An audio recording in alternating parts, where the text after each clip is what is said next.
প্রিয় শিক্ষার্থীবৃন্দ, আশা করি ঈশ্বরের কৃপায় ভালো আছো। আমিও ভালো আছি।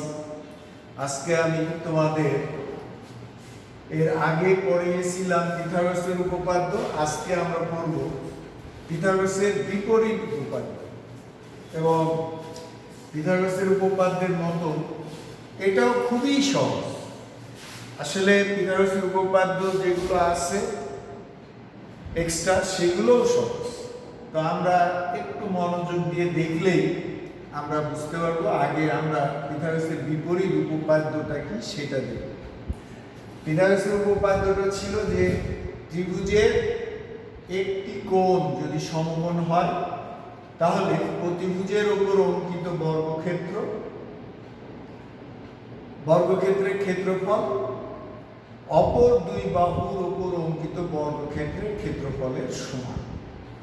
এখানে সমকোণ দেওয়া ছিল আর প্রতিভুজের উপর যে ক্ষেত্রফলটা হবে অপর দুই বাহুর উপর যে ক্ষেত্রফল হবে এই দুইটার সমষ্টির সমান হবে অতিভুজের উপর যেটা ক্ষেত্রফল হবে। আর এখানে উল্টা, এখানে বলেই দিচ্ছে যে কোনো ত্রিভুজের একটি বাহুর উপর অঙ্কিত বর্গক্ষেত্র যদি অপর দুই বাহুর উপর অঙ্কিত বর্গক্ষেত্রের সমষ্টির সমান হয় তাহলে শেষোক্ত বাহু দুয়ের অন্তর্ভুক্ত কোণটা সমকোণ।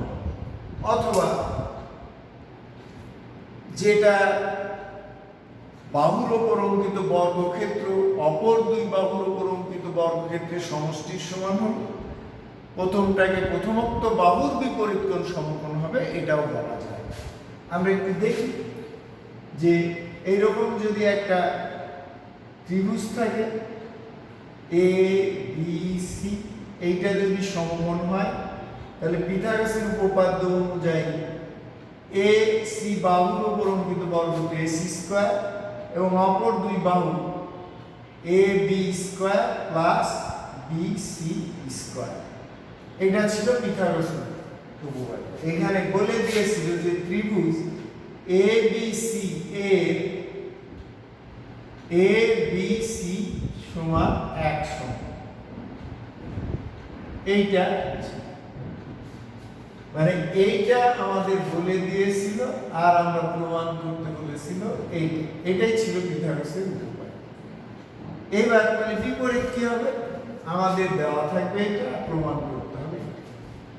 তাহলে উল্টাভাবে আমরা কি বলতে পারি যে ত্রিভুজের যে কোনো এক বাহুর উপর অঙ্কিত বর্গক্ষেত্রের ক্ষেত্রফল অপর দুই বাহুর উপর অঙ্কিত বর্গক্ষেত্রদ্বয়ের ক্ষেত্রফলের সমষ্টির সমান হলে শেষোক্ত বাহু মানে এ বি আর এবং বিসি এর অন্তর্ভুক্ত এ বি এবং বিসি এর অন্তর্ভুক্ত কিভাবে বুঝবো? দেখো এর মধ্যে কমন যে বিন্দুটা, তাহলে এর অন্তর্ভুক্ত কোণটা হবে এই কোণটা আমাকে সমকোণ প্রমাণ করতে হবে। আবার এইভাবে বলা যায় ত্রিভুজের যে কোনো এক বাহুর উপর অঙ্কিত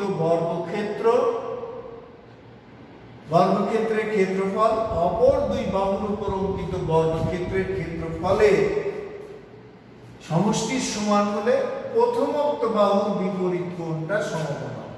তাহলে এসি বাহুর বিপরীত কোণ এটাই হচ্ছে আমাদের আজকের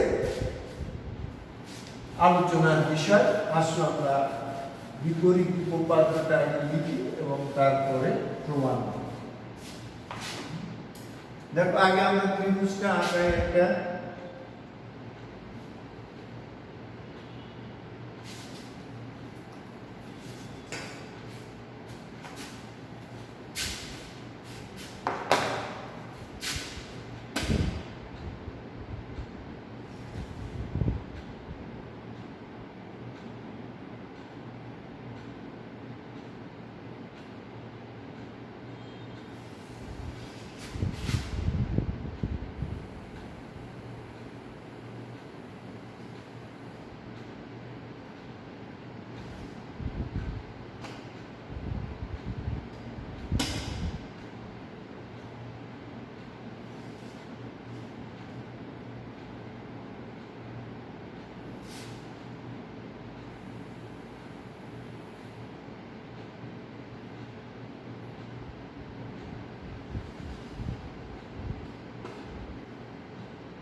এই একটা ত্রিভুজ, AC বাহুর উপর অঙ্কিত বর্গক্ষেত্র AB আর BC বাহুর উপর অঙ্কিত বর্গক্ষেত্রের ক্ষেত্রফলের সমান। তাহলে পিথাগোরাসের বিপরীত উপায়, পিথাগোরাসের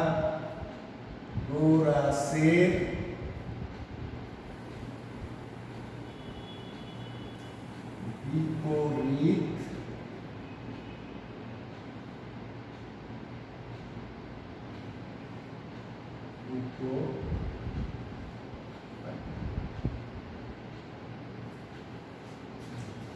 ত্রিভুজের যে কোনো এক বাহুর উপর অঙ্কিত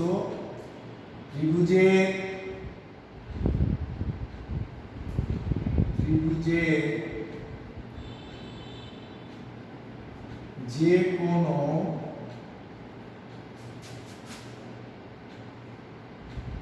এক বাহুর উপর অঙ্কিত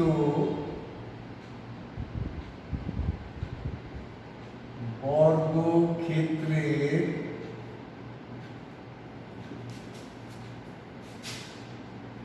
ক্ষেত্রফল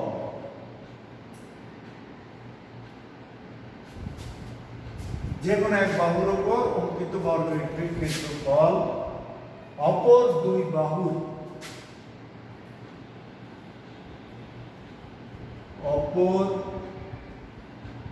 অপর দুই বাহুর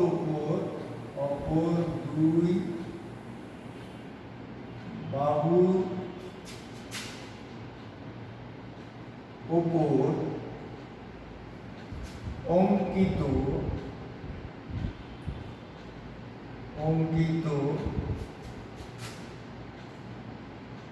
বর্গক্ষেত্র দ্বয়ের ক্ষেত্রফলের সমষ্টি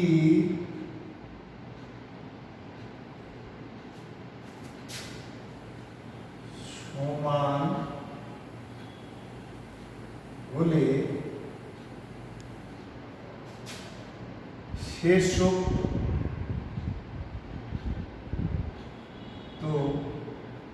বাহু দ্বয়ের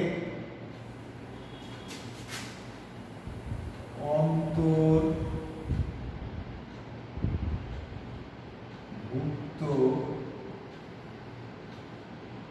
কোণটি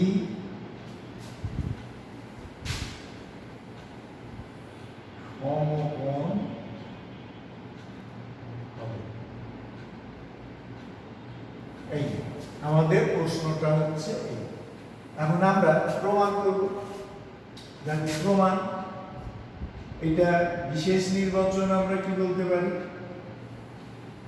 বিশেষ নির্বাচন। আমরা এটাকে এই ত্রিভুজের আলোকে, যে ত্রিভুজ ABC এর AC বাহুর উপর অঙ্কিত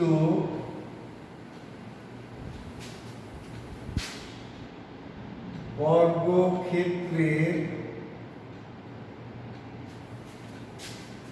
ক্ষেত্রফল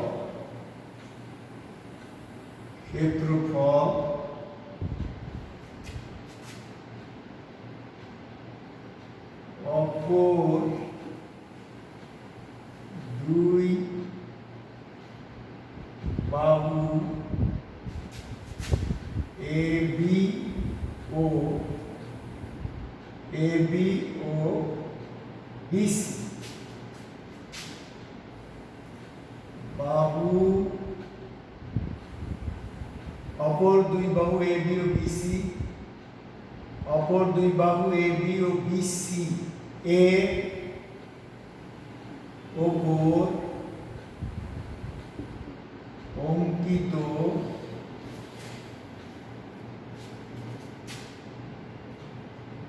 বর্গক্ষেত্র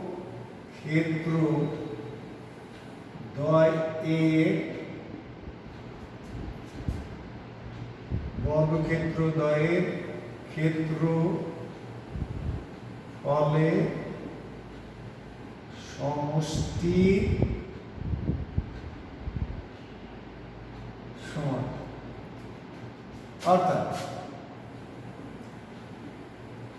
অর্থাৎ AC স্কয়ার সমান AB square plus BC square. প্রমাণ করতে হবে যে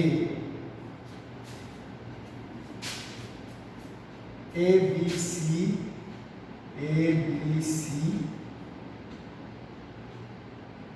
সমান এক সমকোণ। এটাই হচ্ছে আমাদের প্রমাণের বিষয়। তো আমাদের কিছু অঙ্কন করতে হবে। অঙ্কন কি? এখানে আমরা একই রকম আর একটা ত্রিভুজ আঁকাই নেই।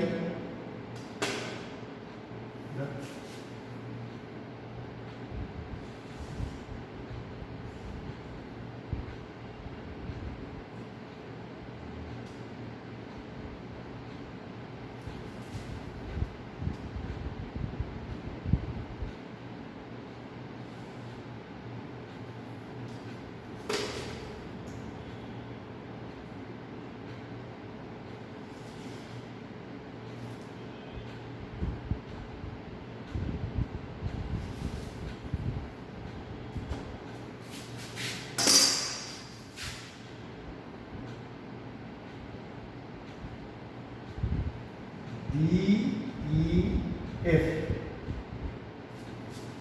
আমরা আরেকটা সমকোণী ত্রিভুজ আঁকলাম, যার E1 সমকোণ, DE সমান AB এবং EF সমান BC। অঙ্কন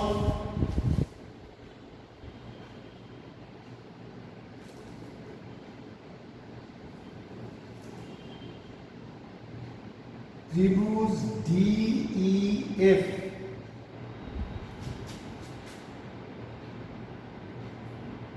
DEF এমন একটি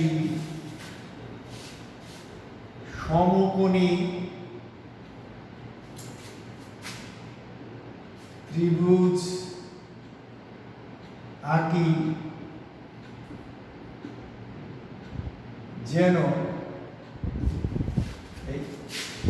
AB আর DE সমান হয় আর BC সমান EF। DF এমন একটি সমকোণী ত্রিভুজ আঁকি যেন DEF সমান এক সমকোণ, এরপরে কি DE সমান AB এবং EF সমান BC। তাহলে আমাদের অঙ্কন সম্পূর্ণ কি? যে আমরা একটা DEF সমকোণী ত্রিভুজ আঁকালাম, যার DEF এক সমকোণ, DE টা AB এর সমান এবং EF টা BC এর সমান। এই এরপরে আমাদের প্রমাণ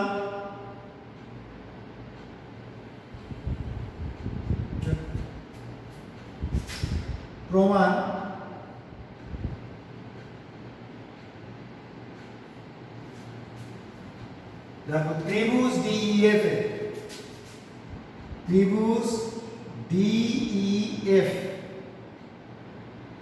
এর DEF সমান এক সমকোণ। তাহলে পিথাগোরাসের উপপাদ্য অনুযায়ী আমরা কি বলতে পারি? অতিভুজ স্কয়ার সমান অপর যে দুই বাহু আছে তার উপর স্কয়ার। তাহলে এখান থেকে আমরা অতএব কি বলি, দেখো df স্কয়ার সমান de square plus ef square. এবার আমরা দেখো d এর পরিবর্তে ab এবং ef এর পরিবর্তে bc বসাতে দেব, বা দেখো df স্কয়ার সমান d এর পরিবর্তে ab, তাহলে এটা ab স্কয়ার, ef এর পরিবর্তে bc স্কয়ার। কিন্তু আমাদের দেওয়া আছে কি, দেখো ab স্কয়ার bc স্কয়ার সমান ac স্কয়ার, তাহলে বা আমরা কি লিখতে পারি এখানে df স্কয়ার সমান ac স্কয়ার। কেন?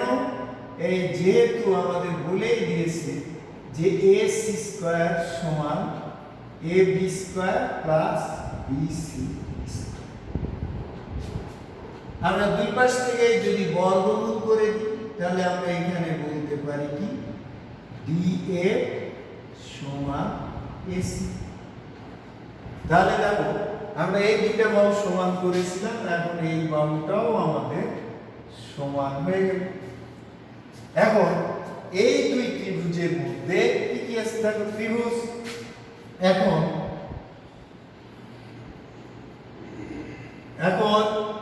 ত্রিভুজ ABC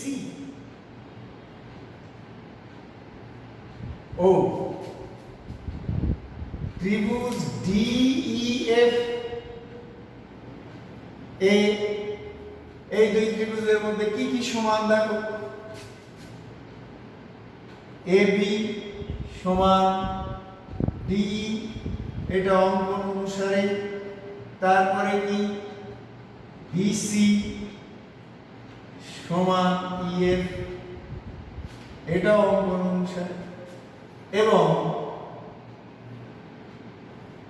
আমরা এখানে প্রমাণ করলাম কি যে AC সমান DF। তাহলে এই ত্রিভুজের তিনটা বাহু এই ত্রিভুজের সমান, তাহলে আমরা ত্রিভুজ দুইটা কি বলতে পারি, সর্বসম। তাহলে অতএব ত্রিভুজ ABC সর্বসম ত্রিভুজ DEF। তাহলে দুইটা ত্রিভুজ সর্বসম হয়ে গেল, তার মানে একটা ত্রিভুজ আর একটা ত্রিভুজের সমানুপাতিক হবে, অর্থাৎ অনুরূপ বাহুগুলো সমান হবে। তাহলে সুতরাং আমরা বলতে পারি কি যে ABC কোণ সমান DEF।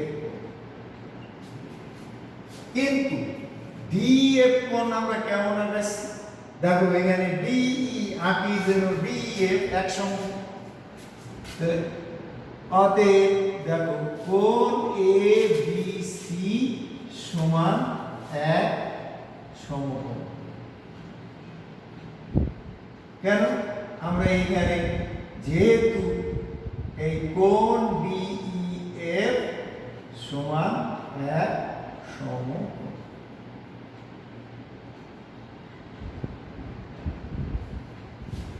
তাহলে আমাদের প্রমাণের বিষয় ছিল কি যে ABC কোণ এক সমকোণ। তাহলে আমাদের দেখো প্রমাণ হয়ে গেল যে ত্রিভুজের ABC কোণটা কি হয়ে গেল, এক সমকোণ। আমাদের এটাই প্রমাণের বিষয়। প্রমাণিত। তাহলে আমরা দেখতে পেলাম যে আসলে পিথাগোরাসের বিপরীত উপপাদ্যটা কি খুবই সহজ, এবং পিথাগোরাসের উপপাদ্য থেকে আমরা প্রমাণ করলাম। প্রথমে আমাদের অঙ্কন করে নিলাম যে একটা সমকোণী ত্রিভুজ, তার AB সমান DE, BC সমান EF এবং DEF এই কোণটা এক সমকোণ। তাহলে আমরা প্রমাণ করতে হবে কি যে ABC। তাহলে আমরা এটা সমান প্রমাণ করার ফলে দেখো তিনটা বাহু সমান হলো, তারপর দুইটা ত্রিভুজ সম করে আমরা দেখালাম যে এবিসি কোণটা ইএফ এর সমান, তাহলে এবিসি কোণটা এক সমকোণ হয়ে গেল। তো সবাই আশা করি বুঝতে পেরেছো। তারপরেও যদি কোনো সমস্যা থাকে, এটা সম্পর্কে কোনো ধরনের প্রশ্ন থাকে, তোমরা আমাদের স্কুল পেজে তোমাদের প্রশ্ন লিখে জানাবে, আমি চেষ্টা করব সেই প্রশ্নের উত্তর দেওয়ার। সবাই ভালো থাকো, সুস্থ থাকো, সুন্দর থাকো। সবাইকে ধন্যবাদ।